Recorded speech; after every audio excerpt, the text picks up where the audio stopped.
श्री गणेशाय नमः। प्रदोष व्रत कथा। पार्वती पते हर हर महादेव। प्रदोष व्रत कथा शिव भक्त धर्मगुप्त की कथा। विदर्भ नगर में सत्यरथ नामक एक शिव राजा धर्मपूर्वक राज्य कर रहे थे। वे बड़े धर्मात्मा, सत्यवादी तथा पराक्रमी राजा थे। एक दिन महाराज सत्यरथ शिव जी का पूजन कर रहे थे। उसी समय सैन्य समेत शल्य राजा ने वहां आकर युद्ध करने की चुनौती दी। दोनों में दंड युद्ध हुआ। महाराज सत्यरथ हार गए और शत्रु द्वारा मारे गए। सत्यरथ की सेना भयभीत होकर भाग गई। मंत्री लोग भी जान लेकर इधर उधर भाग गए।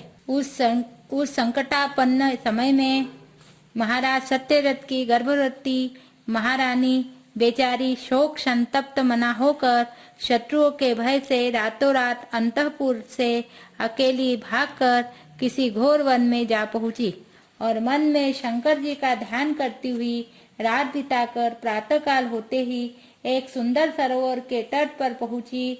वहां हरे भरे वृक्ष लताओं के प्राकृतिक कुंज में निवास करती हुई रानी का कुछ समय किसी प्रकार बीत गया। यथाकाल उसके गर्भ से एक तेजस्वी पुत्र उत्पन्न हुआ। उस समय उसके भाग्यवान होने के अनेक लक्षण दिख रहे थे, परंतु पुत्र जन्म के थोड़ी ही देर बाद रानी बालक को वहीं छोड़कर जल पीने की इच्छा से उस सरोवर में गई। जो ही जल पीने लगी तो ही काल रूपी मगर ने उसे पकड़ लिया और उस नवजात शिशु को सर्वदा के लिए अनाथ कर दिया। वह बालक पृथ्वी पर पड़ा पड़ा रो रहा था।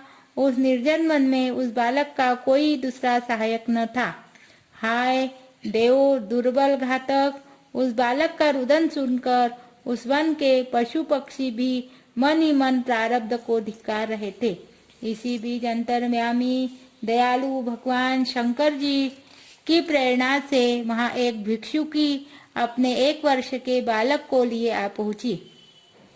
उस अनाथ बालक को देखकर एवं नवजात जानकर वह मारे करुणा के मन ही मन अपने भाग्य को धिक्कारती हुई उस तेजस्वी बालक को उठाने की चेष्टा करने लगी। यह सोचती थी कि मैं स्वयं भिक्षा मांगकर किसी प्रकार अपने जीवन का निर्वाह कर पाती हूँ। उस पर मेरा 1 वर्ष का बच्चा भी है। अब इस अनाथ बालक का पालन पोषण कैसे करूंगी? पर इसे अकेला छोड़ना भी पाप है। क्या करूं? धर्म का निर्वाह कैसे हो? इसका नाल छेदन भी नहीं हुआ है। जात कर्म संस्कार द्वारा इसके पालन पोषण में बड़ा पुण्य होगा, किंतु मेरे जैसी दीना दुर्भागिन का यह काम नहीं है। ऐसे तेजस्वी राज सदन में पालने योग्य बालक की रक्षा में कैसे कर सकूंगी? इस प्रकार नाना प्रकार की कल्पनाएं उसके हृदय को डावाडोल कर रही थी। उसी समय अत्यंत दयालु, दिनों पर दया करने वाले, शरणागत वत्सल भगवान शिव जी एक भिक्षुक के वेश में वहां पहुंचे और हंसते हुए उस भिक्षुकी से बोले, हे ब्राह्मणी, तुम अपने मन में किसी प्रकार का संदेह न करो। मानसिक कल्पनाओं को छोड़कर इस बालक को अपने साथ ले जाओ और अपने पुत्र के समान इसका लालन पालन करो। इसी बालक के द्वारा अंत में तुम्हारा कल्याण होगा। उन भिक्षुक वेशधारी शिव जी के वचन पर श्रद्धा और विश्वास करके वह अपने घर उस बालक को ले आई और प्रेम पूर्वक उसका पालन करने लगी। एक दिन वह भिक्षा मांगती हुई देवयोग से देवालय में चली गई। वहां उस ब्राह्मणी को दोनों बालकों सहित देखकर चांडिल मुनि ने कहा, अहो भाग्य की लीला विचित्र है, क्योंकि अन्य माता के अंक में आश्रित होकर यह बालक भिक्षा से जीता है। शांडिल्य मुनि के वचन को सुनकर स्त्री ने प्रणाम करके कहा, हे ब्राह्मण, मैं एक भिक्षुक के वचन से इस बालक को घर ले आई हूँ। अब आप कृपा करके बताइए कि यह बालक कौन है? ऋषि बोले, हे ब्राह्मण पत्नी, इस बालक का संक्षिप्त परिचय इस प्रकार है। इसका पिता विदर्भ नरेश शत्रुओं द्वारा युद्ध में मारा गया और माता भी इसे प्रसव करके स्वर्ग चली गई। अब यह तेजस्वी बालक अकेला है, अतः इसे ले जाकर तुम इसका पालन पोषण करो। इसके द्वारा संसार में तुम्हारी अविमल कीर्ति अमर हो जाएगी और अंत में तुम सब परिवार परम पद को पाओगी। इतने से ही उस ब्राह्मणी को तृप्ति नहीं हुई। उसने फिर पूछा, हे महाभाग, भला भगवान के भक्त की यह दशा क्यों हुई? यह बालक माता पिता तथा बंधु रहित क्यों हुआ? क्यों यह मुझ निर्धनी की पुत्र कहलाएगा? इसका पालन मुझ दिन ब्राह्मणी से कैसे हो सकेगा? मैं इन दोनों के विशेषतः इस तेजस्वी बालक के अनुकूल सामग्री का प्रबंध कैसे कर सकूंगी? तब उन महापुरुष ने हंसते हुए कहा, इस प्रकार कहा, हे ब्राह्मणी, तुम व्याकुल मत हो, तुम्हारी सब इच्छाएं पूर्ण होगी। अच्छा, अब इस बालक का संक्षिप्त चरित्र सुनो। इस बालक का पिता सत्यरथ पूर्व जन्म में पांडु राजा हुआ था। वह धर्मात्मा शिव था। एक बार वह शिवरात्रि के दिन त्रयोदशी व्रत रखकर शिव जी के पूजा में मग्न था। इसी बीच नगर में बड़ा भयंकर शब्द हुआ। उसे सुनकर राजा पूजा छोड़कर शत्रु की शंका से बाहर चला गया। महाशत्रु को उपद्रव करने के निमित्त आया जानकर राजा ने उसका सिर काट लिया और फिर अपवित्र अवस्था में शिव पूजा किए बिना ही उसने भोजन कर लिया। इसी पाप के कारण तथा इष्ट देव के तिरस्कार करने के अपराध से वह इस जन्म में शत्रुओं के द्वारा मारा गया। इसी प्रकार इसकी माता ने भी पूर्व जन्म में अपनी सोत को छल कर मारा था। इसी पाप से उसे मगर ने खा लिया। इस लड़के ने भी उस जन्म में शिव जी के पूजा का कुछ व्यतिक्रम किया था, इसलिए वह इस जन्म में ऐश्वर्य रहित मात्र पितृ विहीन होकर कष्ट पा रहा है। हे ब्राह्मण, यह तुम्हारा जो अपना पुत्र है, यह पूर्व जन्म में ब्राह्मण था। नित्य प्रतिग्रह लेकर अपना जीवन बिताया करता था। इसने अपने जीवन काल में यज्ञ, व्रत, अनुष्ठान, दान, पुण्य कुछ भी नहीं किया था। मुनि से इस प्रकार बातें सुनकर वह ब्राह्मण पत्नी ने शांडिल्य मुनि को प्रणाम करके शिव पूजन विधि का क्रम पूछा। शांडिल्य मुनि बोले, दोनों पक्षों में त्रयोदशी को निराहार रखकर सूर्यास्त होने के 3 घड़ी पहले स्नान करके श्वेत वस्त्रों को पहनकर नियम संयुक्त संध्योपासना से निवृत्त हो वेद में कही हुई विधि अनुसार शिव पूजन प्रारंभ करे। प्रदोष के समय प्राप्त होने पर अन्य देवगण भी शिव जी के समीप प्राप्त होते हैं। इसी कारण एक शिव जी ही पूजने योग्य है।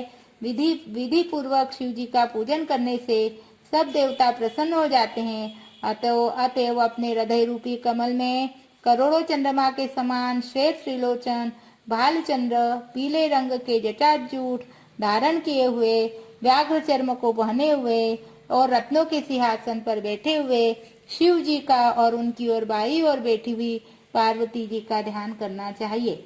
इस प्रकार शिव जी और पार्वती जी का ध्यान करके न्यास क्रम से अपने हृदय रूपी कमल में विविधिवत मानसिक पूजा और प्रार्थना करे। हे देवेश, हे देवेश, हे देव, हे देवेश, हे अभयंकर, हे महादेव, पार्वती समेत आप आइए और मेरे द्वारा दी गई ही पूजा को आप ग्रहण कीजिए। इसके अंतर विधि पूर्वक आवरणों से संयुक्त उपचारों से पार्वती समेत तेज रूपधारी सदाशिव का पूजन करे। फिर सावधान होकर रुद्र सूक्तों का पाठ करता हुआ तीर्थ जलों और पंचामृत से महादेव जी को स्नान करे। तदंतर मंत्र पाठ करता हुआ आसन आदि दिव्य वस्त्र आचमन स्नान यज्ञोपवीत वसन भूषण निवेदन करके अष्टांग तथा पवित्र चंदन चढ़ावे। तदंतर बिल्वपत्र, मंदार, कमल, धतूरा, अर्क इत्यादि ऋतुकालीन पुष्पों को चढ़ाकर धूप दीप और उत्तम नैवेद्य समर्पित करके शास्त्रोक्त विधि से अग्नि में हवन करे। फिर शिव जी को तांबूल अर्पण करे। निरांजन, सुंदर वस्त्र, उत्तम दर्पण सामग्री और वैदिक तथा तांत्रिक मंत्रों द्वारा देकर पूजन करे। यदि निर्धन हो तो ऐश्वर्य के अनुसार पूजे, क्योंकि भक्ति पूर्वक दिए गए पुष्प मात्र से शिव जी प्रसन्न हो जाते हैं। इसके बाद विद्वान मनुष्य को चाहिए कि सब गणेश आदि देवताओं की भी पूजा स्तोत्र से स्तुति और साष्टांग प्रणाम करे। तद उपरांत नंदी और चंडेश्वर आदि की प्रदक्षिणा पद प्रदक्षिणा तथा पूजा करके शिव जी की प्रार्थना करे। इस प्रकार व्रत करने से और पापों की कौन कहे, ब्रह्म हत्या तक के पाप भी नष्ट हो जाते हैं। इस प्रकार शांडिल्य मुनि के वचन सुनकर भिक्षुकी ने मुनि को प्रणाम किया और शांडिल्य जी के चरणों में गिरकर अपने उद्धार के लिए प्रार्थना करने लगी। शरण में प्राप्त ब्राह्मणी को अमृत के समान वचनों से समझकर मुनि ने बालकों को शिव आराधन मंत्र की विधि का उपदेश दिया। शांडिल्य जी के उपदेश से बालक प्रदोष काल में शिव जी का पूजन करने लगे। इस प्रकार ब्राह्मण पुत्र राजकुमार को शिव जी का पूजन करते करते 4 महीने सुखपूर्वक बीत गए। एक समय झरने के किनारे ब्राह्मणी के निजी पुत्र को एक खजाना मिल गया। बालक ने विहल होकर धन को घर ले जाकर माता को दे दिया। द्विज पत्नी ने राजपुत्र को बुलाकर कहा, मेरे पुत्र द्वारा प्राप्त यह धन मेरी आज्ञा से तुम दोनों भ्राता आपस में बांट लो। इस प्रकार माता का वचन सुनकर ब्राह्मण पुत्र प्रसन्न हुआ। शिव जी के पूजन में विश्वास करने वाला वह राजपुत्र बोला, हे माता, तुम्हारे पुत्र के पुण्य से प्राप्त यह खजाना मैं नहीं लेना चाहता। वे भगवान शिव जी जब मेरे ऊपर कृपा करेंगे तब देखा जाएगा। इस प्रकार बड़े हर्ष से शिव जी को पूजते हुए उन दोनों का 1 वर्ष सुखपूर्वक व्यतीत हो गया। एक समय राजकुमार ब्राह्मण कुमार के साथ पुष्प लेने के लिए बगीचे में गया। वहां उन दोनों ने कन्या के साथ किसी गंधर्व राज को देखा। इनको देखकर गंधर्व बोला, हे राजेंद्र, मैं कल कैलाश गया था। वहां मैंने पार्वती जी समेत शिव जी के दर्शन किए। दया और अमृत के स्वरूप उन देवेश सदाशिव ने सब देवताओं के समीप मुझे बुलाकर कहा, पृथ्वी पर धर्मगुप्त नामक एक राजपुत्र है। वह धन रहित राज्यविहीन है। शत्रुओं ने उसका राज्य हर लिया है। वह बालक गुरु के वचन में सदैव मेरे पूजन में तत्पर रहता है। उसी के प्रभाव से आज उसके सभी पितर मुझे प्राप्त है। हे गंधर्व, तुम उसकी सहायता करो। इस प्रकार भगवान शिव जी की आज्ञा पाकर मैं तुम्हारे पास उपस्थित हुआ हूँ। इस समय मैं तुम्हें अपनी कन्या अंशुमति देता हूँ।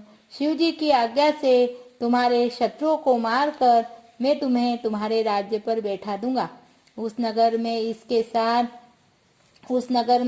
इसके साथ अपनी इच्छा के अनुकूल सुख भोगने के अंतर तुम 10,000 वर्ष बाद शिव जी के स्थान को जाओगे। मेरी कन्या भी दिव्य देह से शिव जी के समीप तुम्हें प्राप्त होगी। इस प्रकार कहकर उस गंधर्व ने बगीचे में ही अपनी कन्या का ब्याह कर दिया और उसके लिए अनंत धन, रत्न, इंद्र के ब्रज के समान धनुष, कवच, शत्रुओं का संहार करने वाली शक्ति और कन्या की सेवा के लिए अनेक दासियां दी। इसके अतिरिक्त कुमार की सहायता के लिए एक बड़ी चतुरंगिनी सेना भी भेज दी। इस प्रकार उत्तम कन्या को पाकर वह राजपुत्र गंधर्व की सेना समेत अपने नगर को प्राप्त हुआ और शत्रुओं को जीतकर उसने अपने नगर में प्रवेश किया। तदंतर बड़े उत्तम मंत्रियों ब्राह्मणों से अभिषिक्त हो रत्न सिंहासन पर बैठकर उस राजपुत्र ने निष्कंटक राज्य किया। जिस विप्र की स्त्री ने अपने पुत्र के समान उसका पालन किया था वह उसकी माता हुई। वह ब्राह्मण पुत्र उसका भाई हुआ। गंधर्व कन्या रानी हुई और वह धर्मगुप्त नाम से विख्यात हुआ और विदर्भ देश का नरेश हुआ। जो मनुष्य सावधान होकर बड़े अद्भुत और पवित्र महात्मा को प्रदोष काल में शिव जी की पूजा के अंत में पढ़ता है, सुनता है या सुनाता है, वह सैकड़ों जन्मों में कभी भी दरिद्र नहीं होता और ज्ञान रूपी ऐश्वर्य से युक्त होकर अंत में शिवलोक को जाता है। जो मनुष्य अत्यंत दुर्लभ मानव शरीर को पाकर शिव जी के चरणों का पूजन करते हैं, अपने पुण्य से त्रिलोक को जीतने वाले वे पुरुष धन्य हैं और उनके चरणों की धूलि समस्त संसार को पवित्र करती है। पार्वती पते हर हर महादेव।